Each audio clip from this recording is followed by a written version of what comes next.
according to you, which are going to be the top 3 show me the money strategies in 2013? The way I'm feeling right now, dollar yen, and dollar yen. Oh, really? That's how much you would bank on that? I'm actually so convinced about it. I personally made an investment on it a few days ago. I bought a dollar call option against the yen. Okay. And what are the levels that you're looking at there? Well, I think it's the thing that's so interesting about it is it's so asymmetric. I mean, the yen is very overvalued, and if the LDP come back into power and Abe does what he's saying, then the yen could weaken beyond 100 next year, which I know is an extreme move, but I think it's possible, because what the Japanese government is under Abe is talking about would be a really big thing. That's my favourite idea. Second thing I find quite interesting, but I'm now worried about it because of what we discussed earlier. I find Chinese equities quite attractive. Yeah. But if that is something that everybody else thinks, then that is a bit worrying. But I certainly would otherwise have had that. Maybe the underperformance has been so stark that you know, it's just coming out there and becoming like an obvious trading strategy. Yeah, it could be. I mean, because it's true. And one of the reasons I think it's so interesting is because they're so cheap. Yeah. And then the third thing, which is also out there, I think European equities are really cheap. Okay. And Germany's done that well this year. Germany's done well, but a lot of places like Italy in particular. I've just been in Rome for a day this week, and I think Italy's really attractive.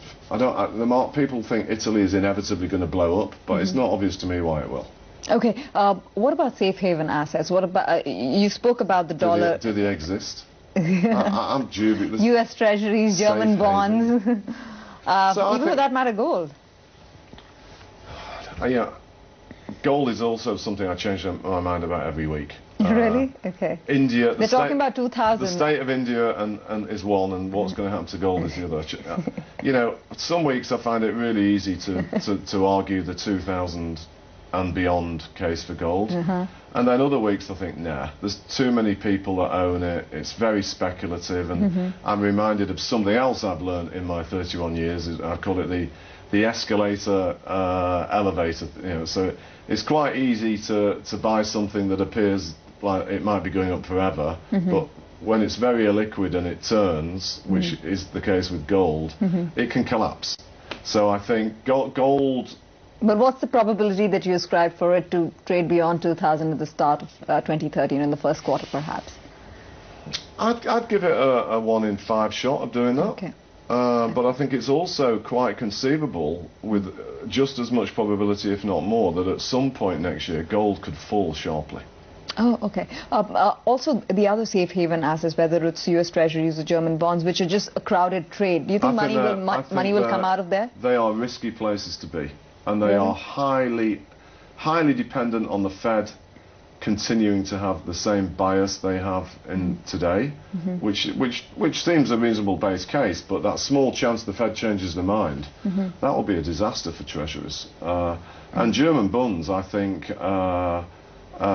if EMU turns out to be not a big problem, German bonds will do badly. So I don't like either of those two things. What's your outlook on oil? Because you're talking about the 5-year forward contract trading below the 200-day moving average. I think oil prices peaked 2 years ago, and and of course they've been very erratic since. But I see increasing reasons to question the bull market case for oil. I think there's sub 90 is a reality now there.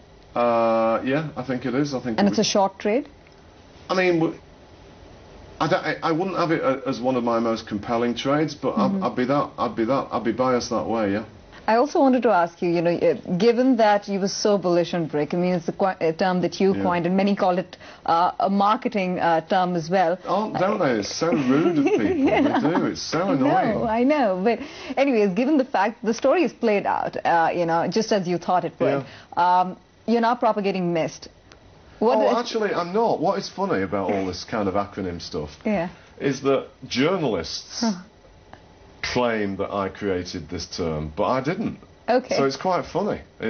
People go around the world saying that I dreamt up this phrase "mist," but that's news to me. But you are bullish about those markets. Yeah, I am. Yeah, I'm bullish. So does that mean that your conviction in the BRIC cluster has reduced? I mean, this is another myth. People think because I go that this mist thing is around that I'm not really that confident about BRICS anymore. Absolute nonsense. I think the BRIC story is still huge. The mainstay? Huge. Okay. Listen, as I'm fond of saying, China creates another Greece every 12.5 weeks. and between what I call the growth 8, which is the BRICS and the MIST, those 8 countries collectively create another Greece every month. Jim, finally, I mean, there was, of course, in the middle a lot of talk about you being nominated for the governor's role at the Bank of England. You know, if you were to really be in that position, because it's been a tough environment for central bankers, what would you have done differently, and what would you advise central bankers across the globe? You know, I think the big lesson for central bankers from this crisis is that inflation targeting was necessary, but it wasn't sufficient. And I think one of the reasons why we had the crisis is policymakers weren't smart enough. They paid too much attention to that and not enough to lots of other quite clear leading indicators that some things were looking, you know, troubling, including some here in the UK, monetary growth, financial conditions broadly, property prices. All of these things would have suggested that policymakers should have been a bit more cautious than they were in the years running up to the crisis. So the lesson for me is, if you're running the Bank of England, that actually, even though a lot of people find it easy to criticise the ECB, a so-called twin pillar strategy is probably necessary to be a good central banker. Well, Jim, thanks very much.